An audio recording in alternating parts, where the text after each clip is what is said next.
ndi chinthu chowala kwambiri nthawi ya usiku, ndipo ndi malo okhawo amene anthu atanapondako kutuluka mu earth muno, ndipo pano apezeka kuti malo amenewa anthu ayambaso kukanganirana. Malo ake ndi mwezi. Moni ndine Jackie. Nkhani ya lero ikutitenga pa mwezi, chinthu chimene timachiona tsiku ndi tsiku kapena nditi usiku uliwonse, ndipo malo amene asanduka topic yayikulu kwambiri pakali pano. Ndiye tagwirani chakumwa tenticheze. Nde ma scientist akunena kuti mwezi unapangika zaka 4.5 billion zapitazo. Akuti kaya unali mwala china chake chotchedwa Theia chinaombana ndi Earth, planet yathu ino. Ndi chitaombana zotsalira zomwe zinagwa pamene popo, china mwa icho chinasanduka mwezi.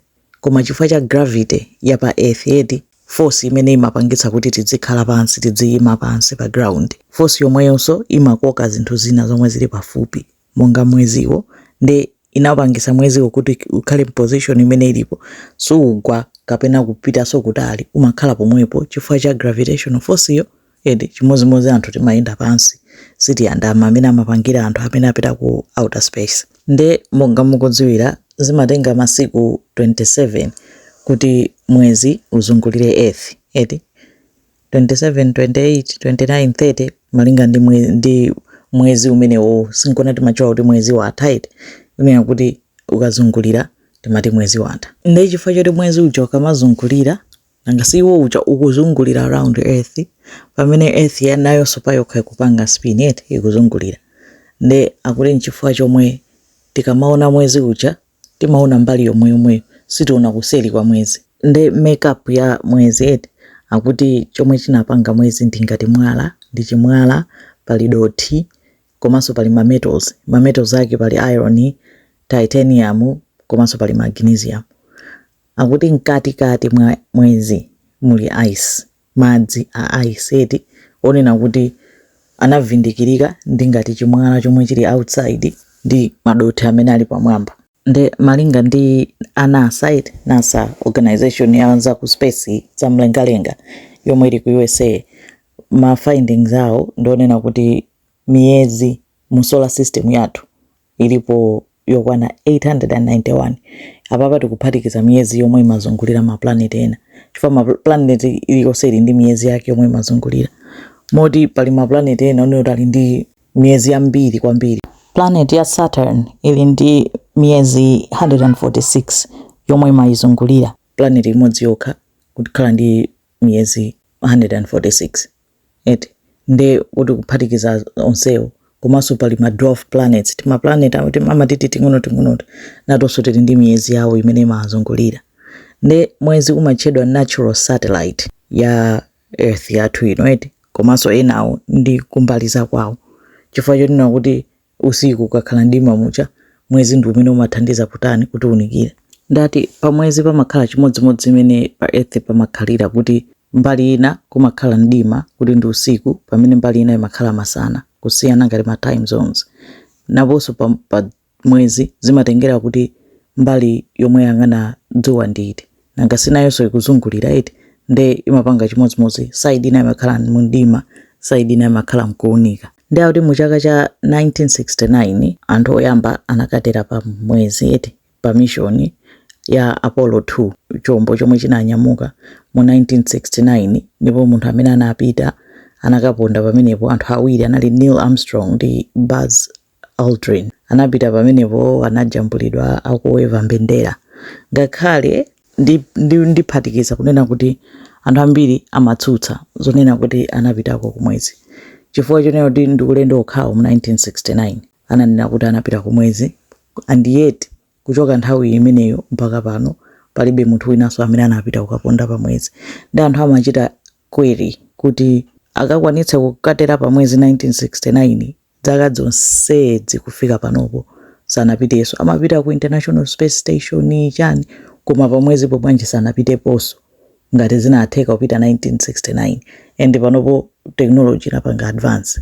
Anthu ambiri amachita question koma zonsezo zonenedwa izo zongonena ndi anthu pamene maarticles eni science yani amanena kuti ma Americans anakwanitsa anakatera pa mwezi mu chaka cha 1969. Mu chaka cha 2020 dziko la China inatumiza Chang'e 5 ndipo inali chombo chinanso chimenecho chinapita pa mwezi pomwepo chinakayikapo mbendera, koma kusiyana kwake nkuti kuti chinapita kupanda anthu eti anachitumiza chombo pachokha sanatumize munthu, koma anakayikapo mbendera yawo ya China.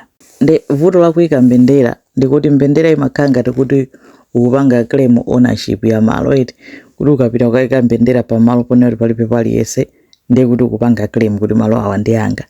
Nde pali treaty kapena mgwirizano wa 1967 ukhudza na outer space, amachota outer space treaty yochita ban ownership kuti palibe amene angachite claim kuti mwezi ndi wake kapena malo ena aliwonse pa mwezi ndi ake. Ndi mayiko a China, Russia ndi India kuphatikiza ndi makampani ena ndi ena a private anapanga mgwirizano wawo panopo iti akuti by 2035 akufuna kuti akakhale kuti atera pa mwezipo, afuna akayikepo nuclear reactor ndipo akayambepo kugwira ntchito mining chani zinthu zosiyanasiyana plus iso kuklema malo. Nde atapanga choncho zakhala ngati za atutumu za USA kuti makosa anawo afuna kupanga choncho ife tithamangeni tipite kunsangasanka iwo asanatani asanapite nafeso tikachitire tuklemo malo kutiko pa mwezipo. Nde apanga zonena kuti afuna kuti apiteko by 2030 kwapo sanzawo acha mwayona mpikisano uno wayambano anthu ayamba kukangalira na malo pa mwezi. Nkhani ina ndi mining iyo kuti afuna aone kuti mkatimo muli chani, mwina muli chuma cha ma minerals ngakhale akudziwa kuti mkatikati muli ice koma poti akukhulupiriranso kuti muli ma minerals miyala ya mtengo wapatali. Komanso ndi malo abwino kudzalapo zinthu zawo eti ma machinery yosiyanasiyana onena kuti akuzomagwiritsa ntchito pa dziko panopo pa earth pano akazika pachani pa mwezi paja afunanso achite ayikepo life kunena kuti anthu adzitha kupita kaya adzika kukayenda amene anthu amachitira akamapita mayiko akunja chani koma akupita pa mwezi eti mmenenso afuna kukonzera kumazi koma pakati pano pamene palipo theka nsanga ndi pa mwezipo. Nakuti kukula kwake mweziwo in diameter nchimozimozi ndi dziko la China. NASA akuti akufuna akayike nuclear reactor pa mwezi eti iyo ndi mission yomwe ikupangidwa lead ndi bambo wina dzina lake Sean Duffy akupanga fast track yafuna kuti apange changu mene ndafotokozeramo pali mpikisano eti akuti nuclear reactor yake ikhala ya 100 kilowatts akayike pa mwezi by 2030.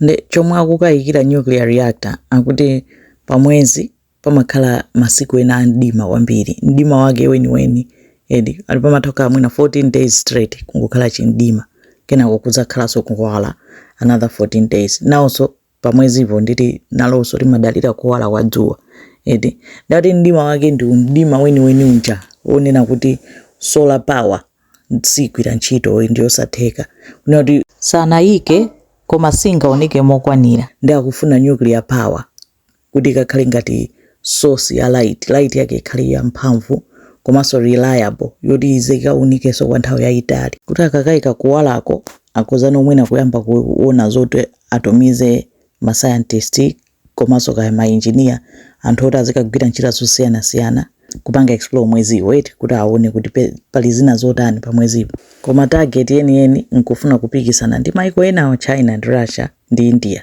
kunena kuti aliyese afuna akakhale number 1 akachititwa akalemberere malire kuti malo awa ndi athu musafike enanso akalemberera awo choncho. Chi nuclear reactor kunena cho anamba uchimanga mu 2022 ndipo ndiyoti atakachika ku South Pole kwa mwezi ili ndi South Pole ndi North Pole so eti koma ku South Pole ko ati kumakhala kuunika kumakhala light kusiyana ndi madera enawo nde akuti zikathandiza komanso pali ice nde zikathandiza kwambiri kuti zimachine zawo zonse zikagwira ntchito bwino. Amachita kunena popanga ma speech yawo kuti sinthawi yogona ino tiyeni tipangeni changu anthu ena wasanakatani asanakafike chabe kunena kuti zochita ulengeza kuti tiyeni tithamange apose awa sinde kuti kuwapasaso ena umphamvu kunena kuti nawonso athamange kwambiri kuposa iwe.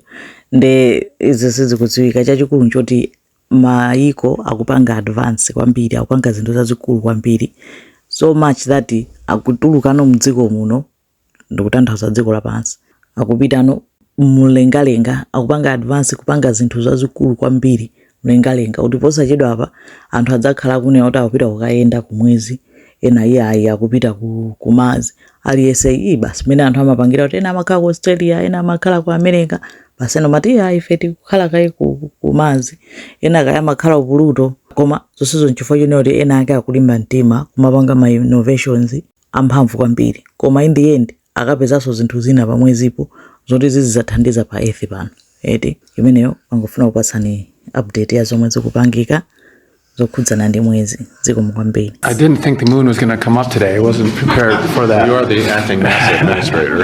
And it didn't come from Politico, so that's wonderful. Listen, so this is not a new concept. This has been discussed under Trump 1, under Biden. But we are in the race. We're in a race to the moon, in a race with China to the moon. And to have a base on the moon, we need energy. And some of the key locations on the moon, we're going to get solar power. But this fission technology is critically important. And so we've spent hundreds of $millions studying, can we do it? We are now going to move beyond studying, and we have given direction to go, let's start to deploy our technology to move to actually make this a reality.